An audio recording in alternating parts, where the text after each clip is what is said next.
Panlusaw sa kidney. Ano ang panlinis at pang-flush ng dumi sa bato? Kapag hindi gumagana ng maayos ang ating kidney, naiipon ang dumi sa loob.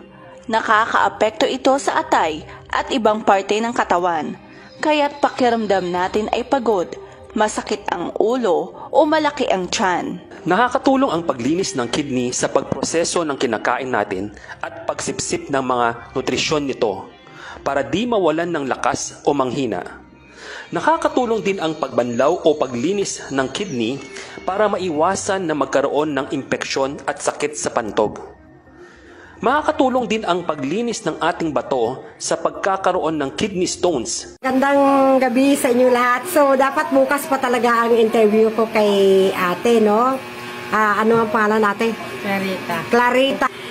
Siya ay isa sa mga natulungan natin sa pamamagitan ng therapy at saka mga napakagandang supplement, no?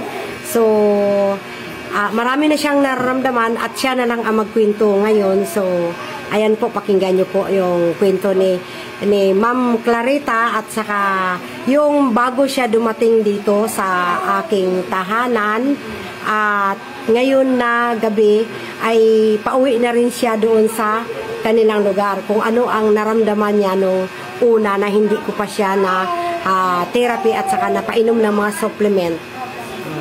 Sa Ma'am Clarita, ano po, sabihin niyo po, anong masasabi ninyo sa nung hindi ko pa kayo nahawakan at ngayong matapos ko na kayong Ay ang ginabatsyag ko nga, wala pa ko nahawakan ninyo. Nagkabag palagi akong sikmura na parang busog lang ko palagi. Kag, nang makakaon ko kontra, hindi ko katulog. Yung ganyan. Pagkatapos, ano pa po? Yun, mapagod ang katawan ko. Tapos ang akong tiyan, may bukol sa matres. Taamo to nga ko sa cleansing ko ninyo, may naglabas ng mga nana, mga hayop, yung bulate na hindi na mamatay. Bulate. Yun. Bago kag mga yung iba pang mga insekto sa akong uban pang mga sa akong abdo.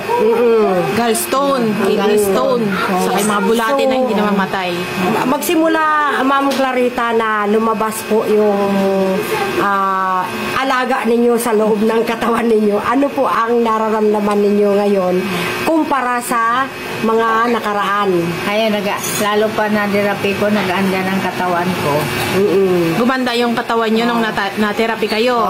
Plus, nagkaroon kayo ng may mga supplement po na naibigay. Maganda ang gamot. Kaya, ayan po si Ma'am Clarita. So, wag lang siyang magkain pa ng mga bawal. Pero so far naman na bagong cleansing siya, parang bago siyang panganak ngayon. At puro po mga magagandang klaseng herbal ang ibinigay natin sa kay Ma'am Clarita. So, mga ilang session na therapy po ang natanggap nyo? 6. So, sa cleansing po ninyo na in-avail, meron po kayong mga food supplement na tinetake. Meron. Plus yung therapy session. Opo. After nun, na-take nyo sa ka-therapy session, naging maganda po ba yung pakiramdam ninyo o hindi? Maganda. Lahat po ng iniinda yung sakit na alis. Ayun na lang ang atin. So, graduate ka na dito sa amin. So, maraming salamat po. At ang una nating papasalamatan ay walang iba kundi ang Diyos na talagang naggabay sa atin. Na makatulong tayo sa kapwa natin. Na hindi, kumbaga hindi pagsasamantala sa tao, kundi bagpos ay pagtulong na ayon na sa puso at saka ayon sa kalooban ng Diyos. Mama, ano pong pwede niyong sabihin sa mga katulad ninyo na may sakit? Yan, imbitahin ko lang kung gusto nila. Kaya nakaranas na ko dito cleansing, pagpa-therapy, yayahin ko sila magpapagamot sa doon. Sino pong pwedeng hanapin? Magpapa-cleansing? Dami itong hanapin sa taytay. Hindi po, yung pwede nyong hanapin. Ay, si Kuan. si Madam Elsie. Maraming salamat po. Si Madam Elsie Illustrissimo. Dahil sa tayo po ay hanggat may tao na humihingi ng tulong sa atin, andito lang po tayo. Basta ang una po, tawag talaga tayo sa Diyos na bigyan tayo ng magandang pangangatawan at magandang kalusugan na naayon sa ay binigay ng Diyos na hindi pagsasamantala sa tao kundi makakatulong talaga. Maraming salamat sa iyo, Ma'am Clarita. Naway makapasyal ako ulit sa inyong tahanan. Doon sa Taytay. Naway ang hagdan ninyo ay bukas na bukas pa para sa akin. Ay, salamat, Madam.